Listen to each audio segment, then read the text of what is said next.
किसी दौर में कांग्रेस नीति सरकारों, कांग्रेस गठबंधन नीति सरकारों में अक्सर talk of the international society रहे आनंद शर्मा इन दिनों टॉक ऑफ द स्टेट बन गए हैं। जैसे ही उन्हें हिमाचल में लोकसभा का जो टिकट है वो चंबा से मिला, और चंबा से टिकट क्या मिला, बहुत सारों को गिला भी हो गया।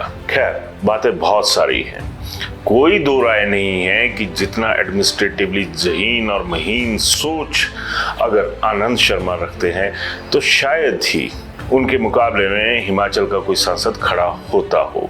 अगर पुराने दौर की बात करें तो उसमें शांता कुमार जी, अनुराग ठाकुर इस फहरिस्त में शामिल रहे हैं, लेकिन कांग्रेस के खाते से पंडित सुखराम के बाद आनंद शर्मा एक ऐसी शख्सियत हैं जिनके लिए ये माना जा सकता है कि वो एक बेहतरीन एडमिनिस्ट्रेटर और एक अच्छी सोच वाले नेता तो ज़रूर हैं, लेकिन हिमाचल में आते ही कुछ ऐसी चीज़ें होने शुरू हो गई हैं जिन्हें एटलीस्ट हिमाचल की जो सियासत है, हिमाचल का जो समाज है, चाहे वो कोई भी है, उसके लिहाज से थोड़ा सा अंतर तो नज़र आने शुरू हो गया है। खैर, पहले ये छोटा सा वीडियो देखिए। नेशनल इन्वेस्टमेंट मैन्युफैक्चरिंग जोन्स वो 16 नोटिफाई हो चुके थे, मेरे कार्यकाल में वो काम कर रहे हैं। सबसे बड़ा वो धुलेरा में है, गुजरात में। धुलेरा पहला निम्स नोटिफाई हुआ था हमारी सरकार के द्वारा। जो ये सोचा जाए कि गुजरात में बना और वर्तमान माननीय प्रधानमंत्री जी का है, उन्होंने भी काम किया होगा। दूसरा मानेसर बावल में है, 427 किलोमीटर स्क्वायर किलोमीटर। तीसरा जो है साइज में वो मध्य प्रदेश में है, पीथमपुर धार माव, वो लगभग 325 स्क्वायर किलोमीटर के आसपास, 340। उसके बाद चौथा आता है पाली मारवाड़, मैं आपको सारी सूची दिलवा दूंगा।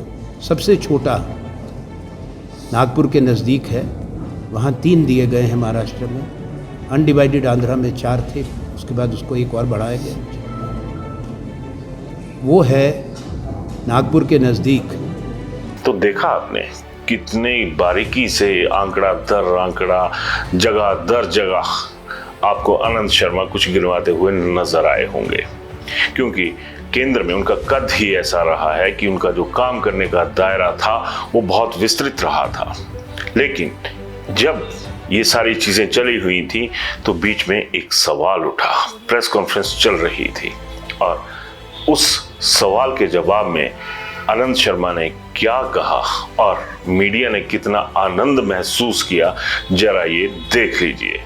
कोही उमरेद तालुका में 1 मिनट सवाल पूछा है, जवाब दे दूं, और मैं कभी भी दूसरा सवाल नहीं लेता, बाद में अलग से बात कर लेंगे। अभी नहीं, मैं हमेशा नियम के अनुसार मैं 1 मिनट देखिए, नहीं, इसके बाद आपके पास बैठेंगे ना। ये घंटा हम लोगों ने सुना से कांगड़ा चंबा से चुनाव लड़ रहे हैं, यहाँ की जनता ये जानना चाहती है। हाँ, कि अब पहले इनको विजन क्या है, बस एक तो इनको तो सम्मान दे दें। देखिए, मैं विजन ही तो बता रहा हूँ। एक मिनट, मैंने उपलब्धियाँ गिनाई हैं, भविष्य देखिए, मैंने सारी संस्थाएं गिनाई हैं, वो उपलब्धियाँ हैं ना, तो इसी काम को आगे बढ़ाएंगे ना, और संस्थाओं का निर्माण होगा। मैंने बताया है, रोजगार पैदा करने का हमने कहा है कि हम अवसर लाएंगे, निवेश लाएंगे, मैंने कहा है। मैंने ये भी कहा है कि गलत नीतियों को हम ख़त्म करेंगे, जिस तरह अग्निवीर है। हमने ये भी कहा है कि ओल्ड पेंशन स्कीम जारी रहेगी और हम देश में भी उसको लाएंगे वापस, जो हमने हिमाचल में करी है। तो ये अब आपका विजन आपने सुन लिया। उम्र ताल्लुकात के लफ्ज के साथ ही एक सवाल का जवाब खत्म होने के कगार पर था, और आनंद शर्मा से एक अगला सवाल खबरनवीस ने पूछ लिया।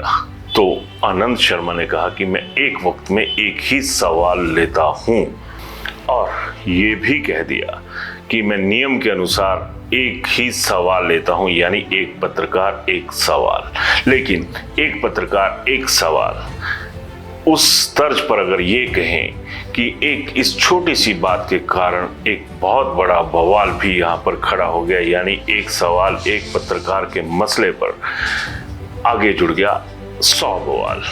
तो सवाल ये नहीं है कि आप किस पैटर्न की बात कर रहे हैं। आनंद शर्मा का भी कोई दोष नहीं माना जा सकता, क्योंकि जिस क्षेत्र में उनका पॉलिटिक्स चलता रहा है और उनका जो दायरा है वो बना रहा है, उसमें ऐसी लिमिटेशंस होती हैं, क्योंकि नेशनल लेवल पर जो पत्रकारों की भरमार होती है और बहुत ज़्यादा होती है। और ये भी सच है कि नेशनल लेवल के जो मुद्दे होते हैं वो भी बहुत बड़े होते हैं। लेकिन अब शर्मा जी आए हैं हिमाचल का चुनाव लड़ने, और एक छोटा सा ही हिमाचल के हिसाब से देखा जाए तो कांगड़ा चंबा लोकसभा संसदीय क्षेत्र है, लेकिन ये संसदीय क्षेत्र जितना छोटा है उतना ही बड़ा इसका आसमान भी है। यहाँ के लोगों की ज़रूरतें भी हैं, यहाँ के लोगों के मुद्दे भी हैं। तो अगर ऐसे में ये कहा जाए कि जनता के सवाल, जनता से जुड़े मुद्दे पहले ज़रूरी होते हैं, तो वो नियम नहीं चल सकता कि एक पत्रकार से एक ही सवाल, एक वक्त में एक ही सवाल। क्योंकि जब लाखों की आबादी से वोट लेने हैं तो जाहिर सी बात है कि सवाल भी लाखों ही आएंगे। कोई दो राय नहीं कि जैसे ही ये मामला उलझा तो आनंद शर्मा बड़ा दिल दिखाते हुए हाथ भी जोड़ते नजर आए और ये भी कहा कि बाद में अलग से बैठकर बात कर लेंगे। लेकिन कुछ मुद्दे ऐसे होते हैं जिनका प्रेस कॉन्फ्रेंस के मोड में उठना बहुत जरूरी होता है, और क्योंकि वो मुद्दे किसी एक पत्रकार के निजी नहीं होते हैं, वो सारे समाज के मुद्दे होते हैं जो कोई भी पत्रकार उठाता है।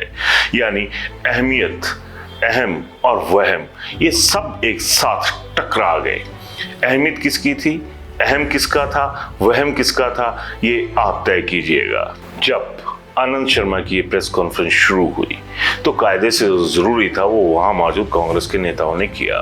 उन्होंने बाकायदा एक जो बायोडाटा है पॉलिटिकल, वो बताया गया कि आनंद शर्मा का जो सियासी सफ़र है वो कैसा रहा। इस सफ़र के दौरान ये भी जिक्र आया कि आनंद शर्मा अपनी काबिलियत और अपनी जो एडमिनिस्ट्रेटिव स्किल्स हैं उनकी बदौलत 128 देशों की यात्रा कर चुके हैं। सच में ये गर्व का विषय है किसी के लिए भी, लेकिन गर्व क्या आम आदमी का नहीं होता? क्या आम आदमी से जुड़े मुद्दे खास नहीं हो सकते? इसमें भी कोई दो राय नहीं है कि आज की डेट में अगर कांगड़ा चंबा संसदीय क्षेत्र की बात की जाए और जो एडमिनिस्ट्रेटिव और पॉलिटिकल स्किल्स होती हैं उसके लिहाज से ये भी कहना गलत नहीं होगा कि आनंद शर्मा का जो व्यक्तित्व है वो अलग है, उसकी छाप ही अलग है और काबिलियत भी अलग है। ये एक पहले ऐसे नेता हैं जिन पर कांग्रेस में रहते हुए भी कोई ऐसा छींटा उनके दामन पर नहीं गिरा जो उसे दागदार करने वाला हो। लेकिन जब बात आम आदमी के जरिए खास बनने की होती है तो ये जरूरी हो जाता है कि जो मुद्दे हैं उनको भी समझा जाए। ये भी कहना गलत नहीं होगा कि आनंद शर्मा लगभग 40-42 सालों के बाद प्रदेश की सियासत में वापस लौट रहे हैं, और वो भी इलेक्टोरल पॉलिटिक्स। और इलेक्टोरल पॉलिटिक्स का मतलब ये है कि हर जगह का ज्ञान ध्यान होना। और ये भी सच है कि अचानक से आप चंबा के दुर्गम इलाकों या कांगड़ा की समस्याओं के बारे में नहीं जानते होंगे, क्योंकि उस वक्त उस तरह का दायरा नहीं रहा है। इस प्रेस कॉन्फ्रेंस में सारी जो जानकारी दी गई थी उसमें यह भी बताया गया था कि आनंद शर्मा ने केंद्रीय मंत्री रहते हुए हिमाचल के लिए क्या क्या किया था।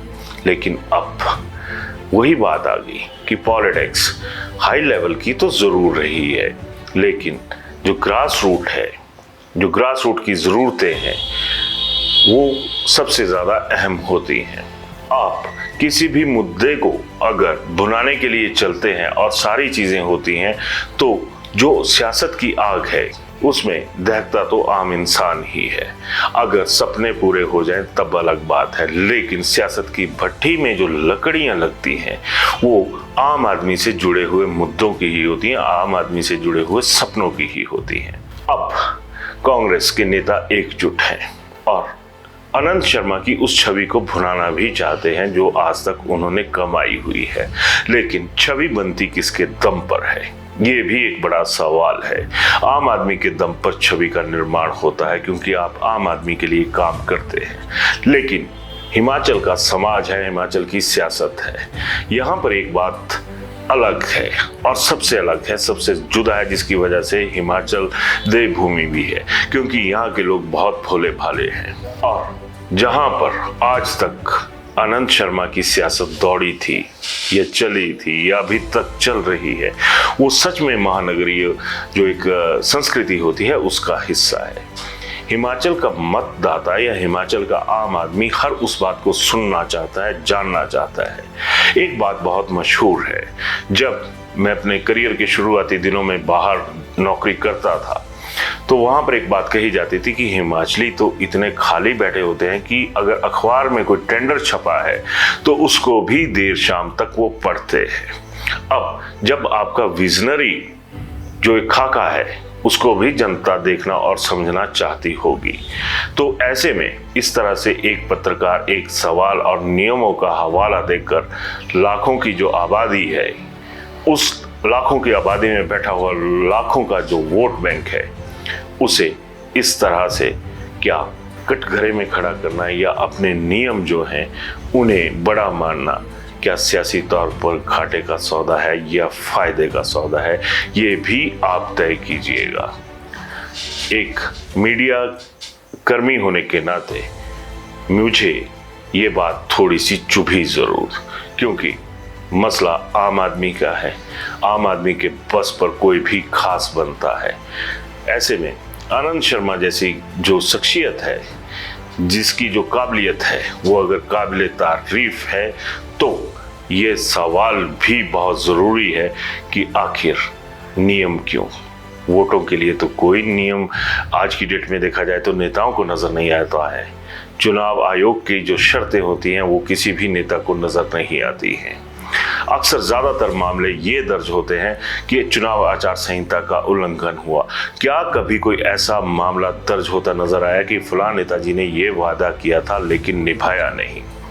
तो दोयम दर्जे का कौन और दोयम दर्जे के लोगों के बलबूते पर प्रथम श्रेणी के जो लोग घोषित हो जाते हैं, उनमें फर्क क्या है? इस मुद्दे पर अपनी राय जरूर दीजिएगा। धन्यवाद।